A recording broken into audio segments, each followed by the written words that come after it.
Hey folks, welcome back to the channel. I just wanted to take a minute and run around my brush hog here. I believe it's a Massey Ferguson, Massey Harris type. It's a vintage brush hog.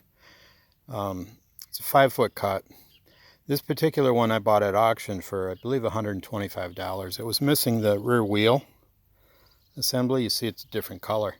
We had owned one of these before and we used it until it was just down to nothing. It just fell apart to nothing. Got a couple ideas why this works pretty good. People have asked me why your brush hog cuts like a lawnmower, and I want to go over a couple of features that are important on a brush hog or a rotary mower, as Ferguson named this, I believe.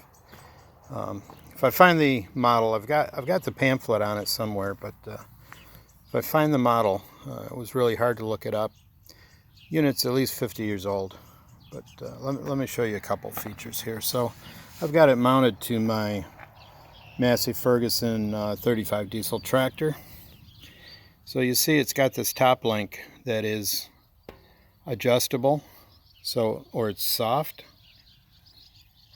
It's got this link, so it can't drop even if your 3-point drops too far. It's got that. Okay. It's got this support that goes to the center of the machine. So it's not just pulling on the housing.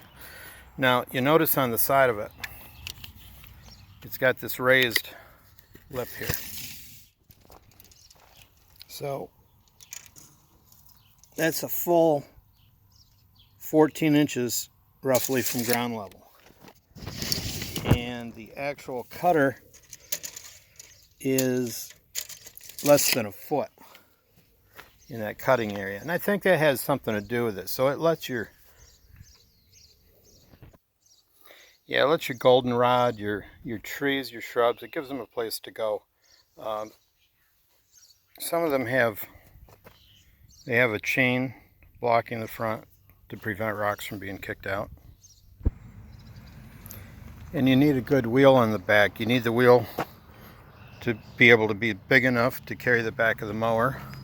It's got to be away so if you get in ruts, you're not chopping into the ruts. It's got to be free to pivot. This one is actually a little crooked, but it's got built-in caster. And we like to run ours with this side off it. And it does blow the grass out like a lawnmower. So let's see if we can take a quick look underneath it through this side. And you'll see it's got hinge blades.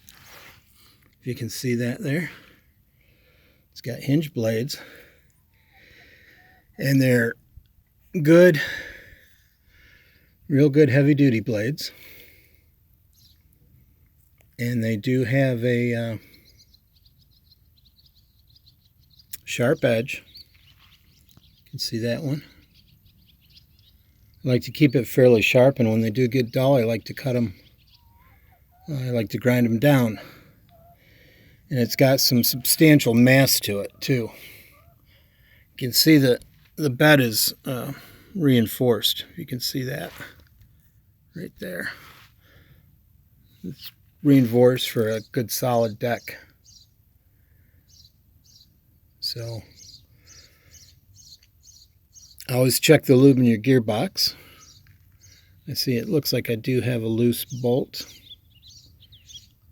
but it's a redundant bolt, so I'll have to see what's going on with that. But yeah, this is a great little unit. And quite often, these older units can be had at a reasonable price. A thing we've always had to worry about too is getting a gearbox that didn't get destroyed. So one we had several years ago just blew the gearbox out. This one is pretty good. And I actually, our other unit, I had actually kept the gearbox off it, but it was just laying around, so I scrapped it and got rid of it. But yeah, that's a couple of features that make this vintage 5-foot brush hog cut like a lawnmower. Thanks for watching. That's the way I do it.